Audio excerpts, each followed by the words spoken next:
السلام علیکم ورحمۃ اللہ وبرکاتہ۔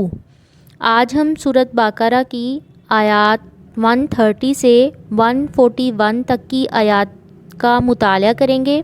پہلے ہم ان آیات کا ترجمہ اور ساتھ میں تشریح دیکھتے ہیں۔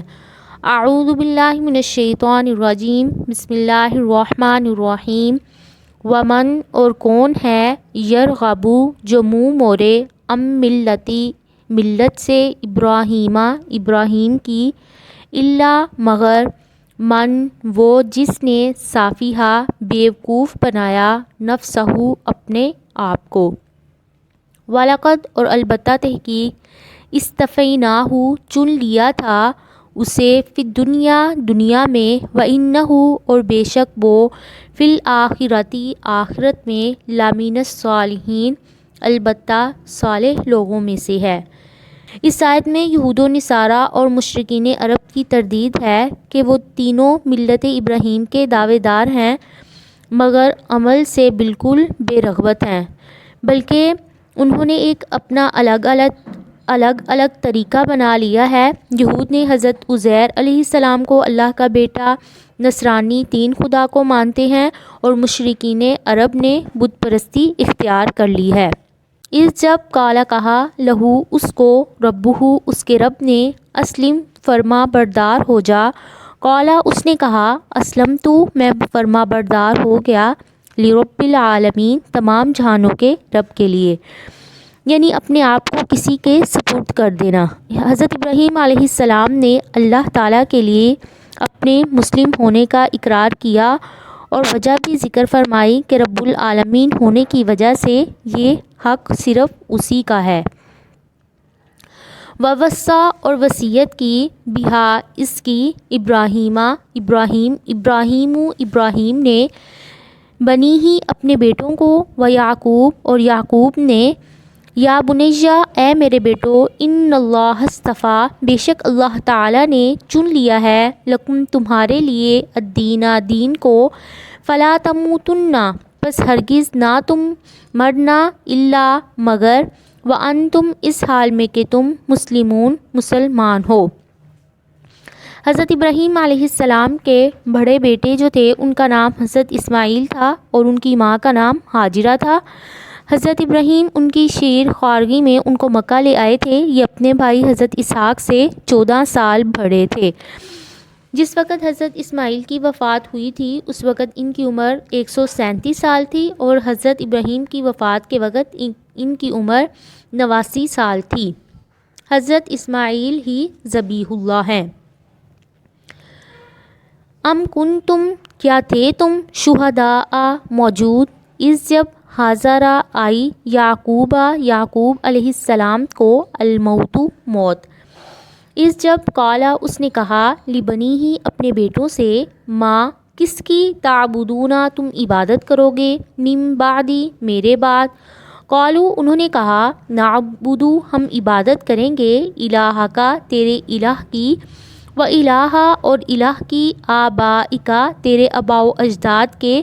ابراہیم کی، و اسماعیل اور اسماعیل، و اسحاق اور اسحاق کی، الہن الہ کی، واحدن ایک ہی کی، ونحن اور ہم، لہو اسی کے لیے، مسلمون فرما بردار ہیں۔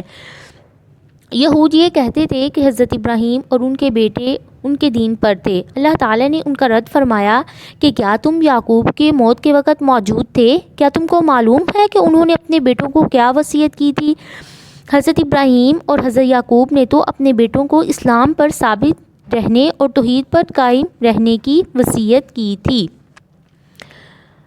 تلکا یہ امتن ایک امت تھی، قد جو تحقیق، خلط گزر چکی ہیں، لہو اس کے لیے ہے، ما کسبت جو اس نے کمایا، ولکم اور تمہارے لیے ہے، ما کسبتم جو تم نے کمایا، ولا تسألون اور نہیں تم سے سوال کیا جائے گا، عما اس بارے میں، کانوا یعملون جو تھے تم عمل کرتے۔ اس آیت میں، آیت نمبر 134 میں، کہ کسی شخص کے گناہ کی وجہ سے کسی دوسرے شخص سے مواخذہ نہیں ہوگا، یہاں پر ایک اعتراض ہوتا ہے کہ ایک حدیث اس آیت کے خلاف ہے۔ امام بخاری میں وہ روایت کرتے ہیں کہ رسول اللہ صلی اللہ علیہ وسلم نے فرمایا یعنی کہ وہ صحیح بخاری میں ہے، اور حضرت عبداللہ بن مسعود جو ہیں وہ اس کو روایت کرتے ہیں کہ رسول اللہ صلی اللہ علیہ وسلم نے فرمایا کہ جو شخص بھی ظلماً قتل کیا جائے گا، اس کے خون کی سزا کا ایک حصہ آدم کے بیٹے قابیل پر ہوگا، کیونکہ وہ پہلا شخص تھا جس نے قتل کیا تھا۔ اس کا جواب یہ ہے کہ اس حدیث کا یہ مطلب نہیں ہے کہ بعد کے قاتلوں کو عذاب نہیں ہوگا اور ان کے گناہ کا عذاب قابیل کو ہوگا، بلکہ اس کا مطلب یہ ہے کہ ہر قاتل کو اپنے گناہ کی پوری سزا ملے گی، لیکن ظلماً قتل کرنے کو قابیل نے ایجاد کیا تھا، اس لیے ہر قتل کا سبب قابیل قرار پایا، اور قیامت تک جتنے بھی قتل ہوں گے سب کے قتل کا سبب ہونے کی سزا قابیل کو ملے گی۔ وقالو، اور انہوں نے کہا، کونو، ہو جاؤ، ہودن، یہودی، او نصارا، یا نصرانی، تہتدو، تم سب ہدایت پا جاؤ گے۔ کل کہہ دیجئے، بلکہ ملت ابراہیم کی، حنیفاً جو یکسو تھے، وما کانا، اور نہیں تھے وہ، من المشرکین، مشرکوں میں سے۔ قالو، کہو تم، آمنا، ہم ایمان لائے، باللہ، اللہ پر، وما، اور جو انزلا، نازل کیا گیا ہے، الینا، ہماری طرف، وما، اور جو انزلا، نازل کیا گیا ہے، الی ابراہیم، ابراہیم کی طرف، و اسماعیل، اور اسماعیل، و اسحاق، اور اسحاق علیہ السلام، و یعقوب، اور یعقوب، والاسباط، اور اسباط، یعنی کہ اس سے مراد اولاد یعقوب ہیں، وما، اور جو اوتیا، دیے گئے، موسیٰ، و عیسیٰ، اور عیسیٰ، وما اوتیا، اور جو دیے گئے، النبیین، تمام انبیاء، من ربہم، اپنے رب کی طرف سے، لا نفرقو، نہیں ہم تفریق کریں گے، بین احد، کسی ایک کے درمیان، منہم، ان میں سے، ونحن لہ مسلمون، اور ہم ہی اسی کے لیے فرما بردار ہیں۔ آیت نمبر 134 میں اہل کتاب مسلمانوں کو یہودیت اور نصرانیت کے دعوے دیتے اور ہدایت کو اپنے دین پر منحصر مانتے تھے۔ ابن عباس فرماتے ہیں کہ عبداللہ بن سوریہ جو تھے، وہ یہودی نے رسول اللہ صلی اللہ علیہ وسلم سے کہا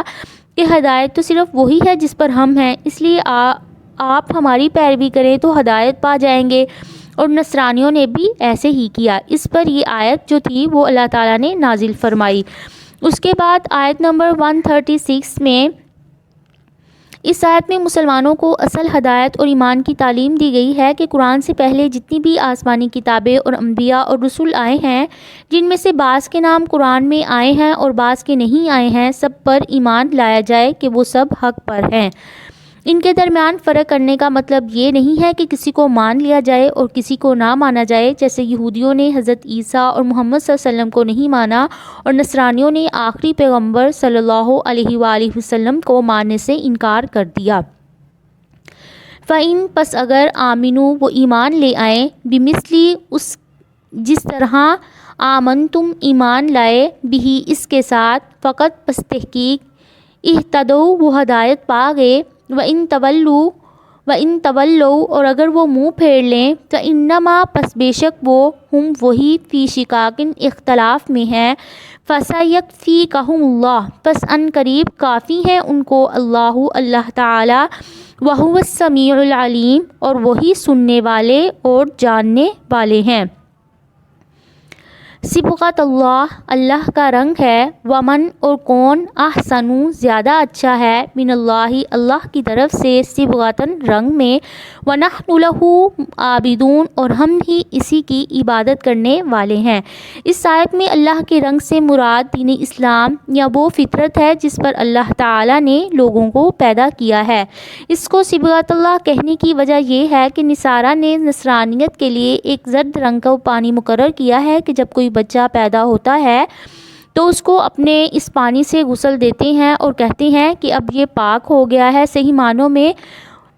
اسے، اس رسم کو تسمہ جو ہے اس کا نام بھی دیا گیا ہے۔ تو اللہ تعالیٰ نے اس آیت میں تردید فرمائی کہ سب سے بہتر رنگ اللہ کا رنگ ہے اور وہ دین اسلام ہے۔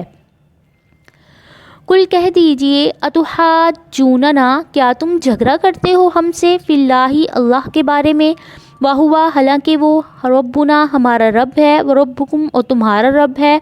ولنا اور ہمارے لیے اعمالنا ہمارے اعمال ہیں، ولکم اور تمہارے لیے اعمالکم تمہارے اعمال ہیں، ونحن اور ہم لہو اسی کے لیے مخلصون مخلص ہیں۔ اس آیت میں یہود مسلمانوں سے جھگڑا کرتے ہیں کہ تمام انبیاء بنی اسرائیل میں سے ہوئے ہیں، پھر یہ آخری نبی عرب سے کیسے مبعوث ہو گئے ہیں؟